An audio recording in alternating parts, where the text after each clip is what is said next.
Hello everyone, मैं विश्वजीत सिंह आप सभी का दीन पे स्वागत करता हूं। दोस्तों, आज की इस वीडियो के अंदर में हम एक इम्पोर्टेंट टॉपिक को डिस्कस करने वाले हैं। इस टॉपिक के अंदर में हम बात करेंगे कि एक महीने में एग्ज़ाम की तैयारी हम कैसे कर सकते हैं। अभी मैं कल रात में कमेंट बॉक्स को देख रहा था तो बहुत सारे कमेंट्स अलग अलग वीडियोस के नीचे में आ रखे थे कि सर आप हमें कुछ टिप्स दे दीजिए, जैसे हम एग्ज़ाम की तैयारी कैसे करें, एक महीने के अंदर में ही हम एग्ज़ाम की तैयारी कैसे कर सकते हैं, एक महीने में अच्छे नंबर कैसे लाएं। ये वो बच्चे होते हैं जिनका सिलेबस कंप्लीट नहीं होता, लास्ट टाइम में पढ़ने के लिए आते हैं, ठीक है, और ओपन से ज़्यादातर बच्चे इसी तरह के मिलते हैं। तो ये वीडियो इंपॉर्टेंट है, बट अगर आप इस वीडियो को यूट्यूब पे सर्च करोगे तो आपको लाखों वीडियोस दिख जाएंगी कि एक महीने में एग्ज़ाम की तैयारी कैसे करें, ठीक है। बट यहाँ पे हम कुछ अलग चीज़ें बात करने वाले हैं, कुछ अलग दायरे में जाएंगे जहाँ पर हम सीख सकते हैं कि किस तरह से हम एग्ज़ाम की तैयारी कर सकते हैं एक महीने के अंदर में। जो ये पूरी वीडियो होने वाली है वो इग्नू के बेसिस पे होने वाली है। एमए हिस्ट्री की बात कर लो या एमए का कोई भी सब्जेक्ट ले लो, वहाँ पे ये यूज़फुल होगा, ठीक है, कि आप कैसे अपनी एग्ज़ाम की तैयारी प्रिपेयर कर सकते हो एक महीने के अंदर में। और बाकी जो स्टूडेंट्स है, चाहे कॉलेज लेवल के हों, चाहे स्कूल लेवल के हों, चाहे ग्रेजुएशन में हो, चाहे पोस्ट ग्रेजुएशन में, वहाँ पर भी ये काम करेगा वीडियो, ठीक है। तो मैं नॉर्मली जो ये वीडियो होगा पूरा मेरे एक्सपीरियंस के बेसिस पे, जो मैंने अभी 4-5 साल अपने टीचिंग में दिया है उसके बेसिस पे, साथ साथ में जो मेरा इंटरेक्शन होता है, जो स्टूडेंट से मिलना जुलना होता है पेपर के टाइम पे, एग्ज़ाम्स हॉल में जाते हैं, तो उनके बेसिस पे ये वीडियो मैं बनाने वाला हूँ। देखो, एक महीने में जब हम एग्ज़ाम की तैयारी की बात करते हैं तो यहाँ पे दो वर्ग में स्टूडेंट बढ़ जाते हैं। एक वर्ग एज अ स्टूडेंट का होता है जिनका पूरा कुछ जो है ना 100% कंप्लीट है, ठीक है। 100% कंप्लीट करने का मतलब क्या, उनका सिलेबस कंप्लीट है, बाकी चीज़ें भी कंप्लीट है, बस उन्हें रिवाइज करना होता है। तो ये वाले स्टूडेंट तो एक महीने में नहीं आते हैं। दूसरा स्टूडेंट ऐसा होता है जो अभी तक उसने बुक भी नहीं खरीदी या फिर उसने कुछ नहीं किया है, बस अब उसको आज ही पता चला है कि एग्ज़ाम है आज से एक महीने बाद, तो वो दूसरा स्टूडेंट होता है जो जीरो होता है, ठीक है। तो उसके बारे में यहाँ पे हम बात करने वाले हैं, ठीक है। तो फर्स्ट वर्ग वाला स्टूडेंट तो हट जाए, बट उसके लिए भी ये यूजफुल होगा कि एक महीना जो बचा हुआ है उसमें हम नया क्या कर सकते हैं।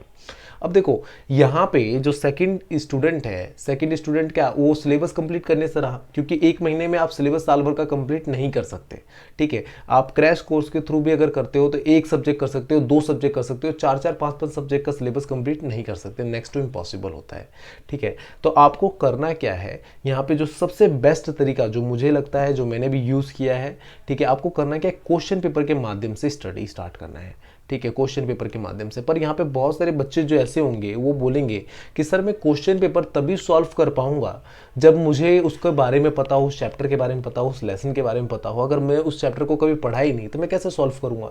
तो आपको डायरेक्टली सॉल्व नहीं करना, सॉल्व करने का तरीका मैं बता रहा हूँ जिसके बेसिस पे मैं भी स्टडी करता हूँ, ठीक है। आपका जो क्वेश्चन पेपर है मैं भी उसी बेसिस पे कई बार सॉल्व करने की जरूरत पड़ती है मुझे, ठीक है। तो आपको उस तरीके के थ्रू जाकर स्टडी करना है जिससे आपका सिलेबस, अगर यकीन मानो तो 90% से ज़्यादा आप कवर कर सकते हो 10 दिन के अंदर अंदर में। 10 दिन भी बहुत ज़्यादा बोल दिया, जितनी जल्दी आप कर पाओ, ठीक है, उतनी जल्दी आप 90% कवर कर सकते हो और अच्छे नंबर ला सकते हो, ठीक है। और जो अगर यकीन ना हो मेरी बात पे, ठीक है, अब यकीन क्यों करोगे भैया, मैं भी तो एक वीडियो बना रहा हूँ, आपको यकीन क्यों करोगे, सिंपल सी बात है।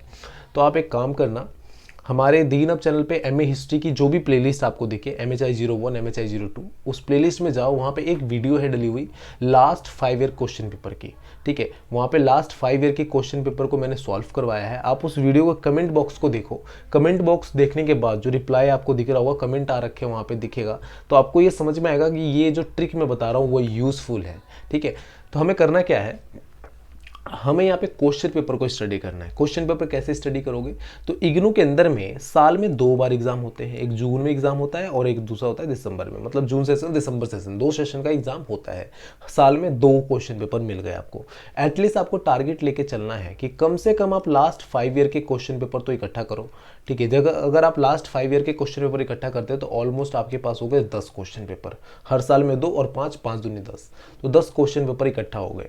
इकट्ठा होने के बाद उसको सीरियल बाय सेट कर लो, लगा के बैठो, और आपको एक सपोर्टिंग मटेरियल लेके चलना है। जो कॉलेज से बुक मिली, जो इग्नू से बुक मिली, उसको फेंक दो, बेच दो, कुछ भी करो, रख दो, साइड रख दो, ठीक है। उसकी अभी हमें जरूरत नहीं है, क्योंकि वो बुक जो है स्टार्टिंग जो फर्स्ट डे से स्टडी करता है उसके लिए बहुत ज़्यादा यूजफुल है, अच्छे नंबर लाने के लिए यूजफुल है, बट अभी उस बुक की जरूरत हमें नहीं पड़ने वाली है। आपको उसके बाद क्या करना पड़ेगा, आपने क्वेश्चन पेपर कलेक्ट कर लिया, कलेक्ट करने के बाद आप इसको स्टडी कैसे करोगे, तो आपको मार्केट से, जो मार्केट के अंदर में बुक्स होती है वहां से आपको बुक लेनी पड़ेगी। किस तरह की बुक मिलती है मार्केट के अंदर में, तो नीरज की मिलती है, और नीरज की बुक ले लो, या गुली बाबा की मिलती है, गुली बाबा की ले लो, वो गुली बाबा की बुक्स या नीरज की बुक पब्लिकेशंस की बुक जो होती है वो यूजफुल रहेगी आपके यहाँ पर दोनों के अंदर में कुछ कमियां भी होती है, आपको ये भी जानना जरूरी है। देखो अब ये 10 दिन के अंदर में आप तैयारी कर रहे हो, महीने भर के अंदर में तैयारी कर रहे हो, तो सब कुछ अच्छा अच्छा तो मिलेगा नहीं ना, कुछ कमियां भी मिलेगा। यहाँ पे क्या होता है कि आप प्रिपेयर कर रहे हो एमए हिस्ट्री के लिए, मास्टर के लिए, और जो इनकी लैंग्वेज होती है वो मास्टर वाली नहीं होती है, तो थोड़ा सा आपको यहाँ पे प्रिपेयर करना पड़ेगा, अपने हिसाब से भी हार्डवर्क करना पड़ेगा, कुछ गलतियां भी निकलती हैं तो उसको भी फाइंड आउट करनी पड़ेगी। But end of the result ये रहता है कि बहुत अच्छी रहती है, यूजफुल होता है, समझ में आएगा आपको, लास्ट टाइम में समझने में आसानी रहेगी, समझने के बाद आप आंसर लिख पाओगे, इतना गारंटी रहती है। ठीक है, तो आपको करना क्या है, आपने नीरज की बुक मान के चलते हैं, हमने ले लिया, नीरज पब्लिकेशन की बुक ले लिया। नीरज पब्लिकेशन की बुक अगर हम ले लेते हैं, एक क्वेश्चन पेपर को सॉल्व करने के लिए बैठते हैं, ठीक है, जून 2022 का ही मान लो क्वेश्चन पेपर हमने सॉल्व करने के लिए बैठ गए, तो यहाँ पर आपको सबसे पहले एक पेज पे क्वेश्चन नंबर 1 और उस क्वेश्चन का आंसर कितने नंबर पेज पे है, तो पेज नंबर 22, और कौन सा लेसन है, तो लेसन नंबर 2, ऐसे कर करके आप यहाँ पे लिखते जाओ। पूरा लिख लिया आपने, ठीक है, 10 क्वेश्चन का जो 10 क्वेश्चन आते हैं, 10 क्वेश्चन को आपने इस तरह से लिख लिया। अब एक कॉपी लो, कॉपी के अंदर में पहला क्वेश्चन के अंदर में इंपॉर्टेंट पॉइंट्स कौन कौन से हैं, ठीक है, आपने फर्स्ट क्वेश्चन को सॉल्व करने के लिए बैठे हो, पहला क्वेश्चन आपको पता चल गया कि इस पेज नंबर पे है, तो आप पहले क्वेश्चन के अंदर में, फर्स्ट क्वेश्चन के अंदर में इंपॉर्टेंट टॉपिक्स कौन कौन से हैं, उसमें कौन कौन से पॉइंट को यूज कर सकते हो, वो आपको फाइंड आउट करना है। फाइंड आउट कैसे करोगे भैया, रफली रीडिंग करोगे कि अच्छा यहाँ पे आदिवासियों का समूह ऐसा रहता था, जीवन व्यापन के लिए करता था, इस तरह से किया आपने, अंडरलाइन करते गए, अच्छा ये वाला यहाँ से यहाँ तक ये इंपॉर्टेंट है, ये वाला यहाँ से यहाँ तक ये इंपॉर्टेंट है। अब आपने पॉइंट 1, पॉइंट 2, पॉइंट 3 इस तरह से बना लिया, जिससे आपको रिकनेक्ट करने में ईजी हो, आगे जब कभी आपको स्टडी करो, रिवाइज करो, तो आप रिकनेक्ट कर सको। आप यहाँ पे आपने पढ़ा, उसको बनाया, लिख लिया, आपको टारगेट ये लेके चलना है कि कम से कम एक दिन में 5 क्वेश्चन 6 क्वेश्चन सॉल्व करने ही करने हैं। ठीक है, आपको जो 5 साल का क्वेश्चन पेपर सॉल्व करने के लिए बैठे हो, वो 2 दिन के अंदर में सॉल्व करने हैं। मैंने किया है, मैंने तो एक दिन में किया है, ठीक है, आप भी कर सकते हो इजिली।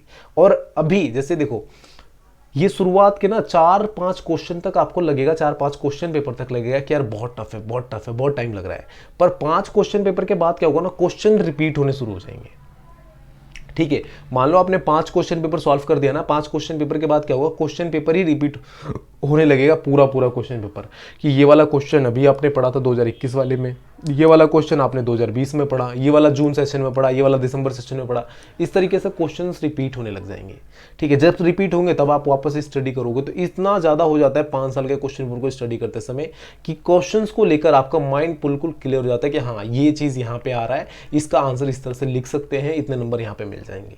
ठीक है, इस तरीके से करने से क्या होता है कि आपका जो सिलेबस है वो भी 90% क्लियर हो जाता है। ठीक है, 90% क्लियर हो गया, साथ साथ में आपका क्या होता है, एक तरह से तैयारी बनती चली गई, नोट्स भी बनता चला गया कि अच्छा ये वाले क्वेश्चन के अंदर में ये लिखना है। अब जिस दिन आपका एग्जाम है, एग्जाम से 2 दिन पहले उठो, मस्त आप अपनी जो आपने नोट्स बनाया उसको लो, और एक एक क्वेश्चन के ऊपर में अच्छे से 15-20 मिनट ओरली टाइम दो, अच्छे से समझो क्या है, क्लियर करना है, कैसे करना है, आपका प्रिपरेशन यहाँ पे कंप्लीट हो जाता है। बट एक चीज़ और आपको यहाँ पे ध्यान रखना है, और आपको रोज वहाँ पे जब भी आप क्वेश्चन पेपर सॉल्व करते हो तो 15-20 मिनट, जैसे मान लो आपने क्वेश्चन पेपर सॉल्व करने पे 2 घंटे टाइम दिए, ठीक है, क्वेश्चन पेपर्स को सॉल्व करने के लिए आपने 2 आवर्स का टाइम दिया, ठीक है, उसी 2 आवर्स के बाद में आपको एटलीस्ट 30 मिनट आपको रोज निकालने पड़ेंगे। आप अगर ज़्यादा निकाल पाते हो तो बहुत अच्छी बात है, बट अगर 30 मिनट भी निकालते हो तो बहुत ज़्यादा यूजफुल होने वाला है। 30 मिनट किस चीज़ के लिए, देखो ये जो हम दूसरे स्टूडेंट की बात करते हैं जो जीरो है एकदम, अभी इसकी तैयारी जीरो है, तो उसके साथ प्रॉब्लम ये होता है कि उसने बहुत टाइम से लिखा भी नहीं है। ज़्यादातर स्टूडेंट्स ऐसे ही होते हैं जो बहुत टाइम से लिखे नहीं, स्टडी से दूर रहते हैं, लिखने से दूर रहते हैं, राइटिंग से दूर रहते हैं। तो अब उनके साथ प्रॉब्लम भी ये होगा ना कि अगर उसने तैयारी भी कर लिया, अभी एग्जाम में गया तो लिख नहीं पाएगा। ठीक है, क्योंकि उसको 3 घंटे के अंदर में 5 क्वेश्चन को सॉल्व करना है, और 5 क्वेश्चन मतलब पर क्वेश्चन 500 वर्ड्स। ठीक है, 500 वर्ड को सॉल्व करना वो डिफिकल्ट हो जाता है सभी स्टूडेंट्स के लिए, मेरे लिए भी कई बार हो जाता है। ठीक है, तो वहां पे क्योंकि वर्ड्स आपको क्लियर होने चाहिए, माइंड में आपके चलती रहनी चाहिए। अगर आप फर्स्ट लाइन पे हो ना, तो माइंड में आपके पहले से ही 5 लाइन आगे बढ़ के लिख रहा हो, ठीक है, वो उतनी स्पीड होनी चाहिए आपकी। ठीक है, तब आप जाकर इसको कंप्लीट करवाते हो, और एक टाइम मैनेजमेंट होना चाहिए आपको एग्जाम में लिखने के लिए। आपने तैयारी बहुत अच्छे से कर ली, ठीक है, आप 100% वाले स्टूडेंट भी हो, और आप लिख नहीं पाए, टाइम मैनेजमेंट नहीं कर पाए, तो भी आपका बेकार है। ठीक है, तो उसके लिए क्या करना पड़ेगा आपको, पर डे का आप एक टारगेट रखो, एक स्टॉप वॉच लो, ठीक है, घड़ी फोन के अंदर में स्टॉप वॉच ऑन करो, 30 मिनट का टारगेट एटलीस्ट रखो, और 30 मिनट के अंदर में कोई भी एक क्वेश्चन पकड़ो, ठीक है, उस क्वेश्चन को सॉल्व करो। ठीक है, जब तक वो 30 मिनट के अंदर में, कम टाइम में, कम से कम टारगेट लेके चलो कि आप उस क्वेश्चन को 20-22 मिनट के अंदर में ही सॉल्व करो। अगर 20-22 मिनट के अंदर में सॉल्व करते हो ना, तो समझ के चलो कि आप 3 घंटे का पेपर, 5 क्वेश्चन पेपर, ठीक है, आप इजीली सॉल्व कर पाओगे। 5 क्वेश्चन को 3 घंटे में इजीली सॉल्व कर लोगे, अच्छे नंबर मिल जाएंगे। और जब भी आप सॉल्व करो तो जो भी term and conditions question paper में बताए गए हैं वो आप जरूर फॉलो करो। यहाँ पे कई सारे बच्चों के क्वेश्चंस होंगे कि सर मैं क्वेश्चन पेपर कहाँ से लूँ, कैसे दूँ। देखो, इग्नू के अंदर में जाओ डायरेक्टली, वहाँ पे आपके 2010 से क्वेश्चन पेपर सारे डले हुए हैं, फ्री आप में अवेलेबल है, वहाँ से ले लो, मार्केट से मत लेना, पैसे बिना फालतू में वेस्ट होंगे। नहीं तो आपको दीन आपके टेलीग्राम ग्रुप को भी ज्वाइन करोगे, वहाँ पे बहुत सारे भरमार क्वेश्चन पड़े रहते हैं, वहाँ से भी ले सकते हो। बट उससे बेटर ऑप्शन यही रहेगा कि आप इग्नू की साइड पे जाओ, वहाँ से क्वेश्चन पेपर उठाओ, वो बेस्ट है। ठीक है, तो इस तरीके से आप अपने एग्जाम की तैयारी कर सकते हो। इसके बाद एक और वीडियो, बहुत सारी कमेंट आ रखी थी कि सर मुझे आंसर राइटिंग का बताओ, कैसे मैं आंसर लिखूं। आंसर इस तरह का लिखूं जिससे मुझे नंबर में मिले। इसके ऊपर में भी आपको यूट्यूब पे हज़ारों वीडियोस मिलेंगी, लाखों वीडियोस मिलेंगी कि आंसर हम कैसे लिख सकते हैं।